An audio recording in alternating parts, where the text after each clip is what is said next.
उद्धव ठाकरे आणि दिल्लीतील काँग्रेस पक्षश्रेष्ठींमध्ये फोनवरून चर्चा झाल्याची ही मोठी बातमी आपल्या समोर येते। सूत्रांच्या हवाल्यातून ही बातमी साम टीव्हीला मिळाली आहे। लोकसभेच्या जागा वाटपावरून कोणतेही मतभेद नाहीत, भाजप विरोधात एकत्रित लढायचे त्यावर ठाकरेंसोबत काँग्रेस श्रेष्ठींची चर्चा झाली आहे। जागा वाटपापेक्षा भाजपला पराभूत करणं महत्त्वाचं असल्याचं काँग्रेसला उद्धव ठाकरेंनी सांगितल्याची माहिती आहे। 2 किंवा 3 जानेवारीला उद्धव ठाकरे दिल्लीचा दौरा करणार असून त्या दौऱ्यात जागा वाटपाबाबत चर्चा होणार असल्याची माहिती मिळते। या संदर्भात ताजे अपडेट देत आहेत आपले प्रतिनिधी सुनील काळे। सुनील, काय ताजे अपडेट आहेत?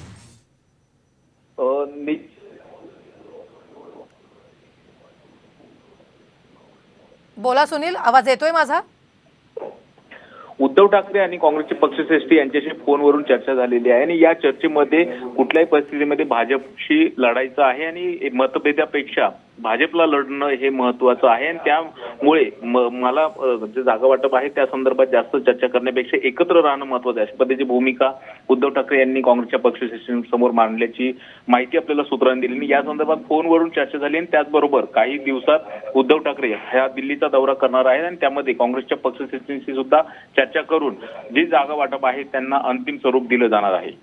निश्चित सुनील, धन्यवाद ताजे अपडेट देण्यासाठी। आम्ही वेळोवेळी तुमच्याकडून या संदर्भातले ताजे अपडेट घेत राहणार आहोत। तोच आपण पाहतोय ठाकरे काँग्रेस श्रेष्ठींची फोनवरून चर्चा झाल्याची ही माहिती मिळते। भाजपला पराभूत करणं महत्त्वाचं असल्याचं ठाकरेंनी म्हटल्याची देखील ही मोठी अपडेट समोर येते।